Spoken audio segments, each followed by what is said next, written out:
Hi there, my name is Haley Ward, and today I want to be talking about heads-up displays, specifically in vehicles.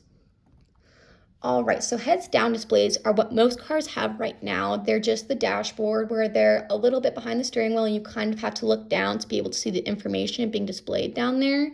And also kind of goes along with like your phone when you're using it for maps, how most of the time your phone is kind of lower and you have to kind of glance at it and look away from the road to see where you're supposed to be going. So heads-up displays is what's trying to eliminate that distraction. They're trying to make it so that information is portrayed at eye view for drivers. That way they can focus on the road and necessary information for driving performance at the same time. Some acronyms that I will be using would be HDD, which means heads down display, and HUD, which means heads up display. All right, so the first experiment that I was looking at, the authors hypothesized that the HUD would increase driving performance. They felt that it would be better and that they would see that they would be able to perform the tasks better. And so what they would do is they have the subjects in a simulator and they would have them identify certain street names as they were driving using three different methods: the HDD, HUD, and auditory displays. And the auditory display would just pretty much be that the car would speak to them to turn right onto this certain street, kind of a thing. And so at the end of the experiment, they found that the heads-up display had low impact on mental load and scored highest in user satisfaction. So the second experiment was more focused on towards the arrow and how helpful that could be in driving performance. So they hypothesized that a projecting arrow would help driving performance. So the subjects in this experiment were also in a simulator, and they would go certain routes and see if the arrows would kind of help them out. And the way that they would measure this is they would look at their eye movement and response time to measure the driver's distraction and see like how much more helpful it was with the arrow in different positions. So they kind of tried moving it around to see where it would be most like less distracted for driver, but also more helpful to carrying out the tasks they were given. And the results showed that the guided arrow wasn't distracting, but was better in certain locations. And then for the third experiment, it hypothesized that speed limit display would help drivers stay within limits. So what this one would do, it would have the speed limit projected onto the the windshield. And if the driver went too far over the speed limit, they would also receive an alert saying to slow down or saying that you're going too fast, kind of a thing. And so these guys were also in a simulator too. In all three of these experiments, they were in simulators. And the results showed that drivers given an alert would respond better compared to drivers who didn't receive that alert. So when a driver received an alert that they were going too fast, they would almost immediately slow down and get back to the right range and kind of stand to stick in more with it and not go over after they were given the alert. But drivers who didn't get the alert would keep speeding and would kind of fluctuate a lot more with their speed. So for my hypothesis, I hypothesized that using the results of these two studies to create a heads-up display that would display similar characteristics would show positive results toward better driving performance. And so I'll get into a little bit more specifics about what my heads-up display would look like a little bit later.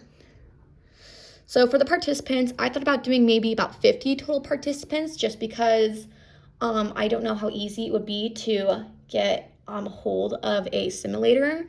And it's also just kind of there's just not too much research done in this area quite yet that having too many participants would maybe not be more helpful towards it.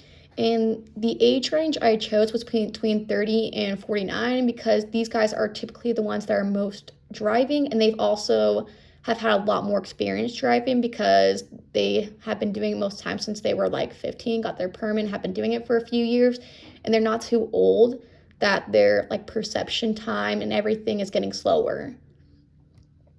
And so the main material that I would need, I kind of talked about earlier, was a driving simulator that would kind of make it so that way it'd be safe for participants to participate in it, as well as like other people that aren't participating in it. Because if they were just on the road driving, they could also maybe be distracted and hurt other people. So this was just making sure that everybody would still be safe. And the measurements would be taken similar to the second study where I talked about how they measured the eye movement and reaction time to see how distractive it was for the driver. Right, so for my procedure, I would have two groups. One would have the heads up display and one would have the heads down display to kind of compare which ones would do better and whatnot. And so they would kind of do similar things I talked about with the other experiments, like they would go certain routes and try to identify certain straights while driving, and the arrow would kind of be on there. My display would have the arrow on it and the location that the second study found to be the least distractive and most useful. And it would also have the speed limit on there as well to see if drivers would perform better with that. And so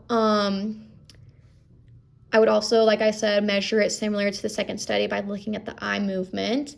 And the routes would also have kind of fluctuating speed limits, not like too bad, but just to see if the drivers would notice the speed limit change better with the heads up display, and also just see if they would slow down if they were given the alert. It would also have the alert like the third study had. And so I would give about 24 hours of driving time, and this would kind of go out throughout a month, just because it's still, like I said, pretty early kind of study, and there's not too much research done in it that I don't quite know what would be best for that. But this would be like within a month, so it'd be a little less than an hour of driving time a day. And then at the end of the experiment, I would compare the driving performance between the two groups and see which one did better in the tasks that they were asked to carry out. And then I would also kind of want to talk a little bit more with the heads up display group and see how they felt with satisfaction of it, and if they felt it was distractive or if they felt that it was better, and just kind of get a gist of how they felt. So my expected results of this study, if it was actually done, I would expect the heads up display group to perform better, because with the other studies, they tend to perform better. And the projections wouldn't be too much, like too thick. You would still be able to see around them and kind of not have it be too distracting. And like I said, they'd be in a simulator and everything, so it'd be pretty safe. But I would just really expect that the heads up display group would do better. And I would definitely probably keep going on to this test. I would see how this one would do and keep doing more tests on it, maybe with more participants, and adjust it a little bit. This is all I got for now.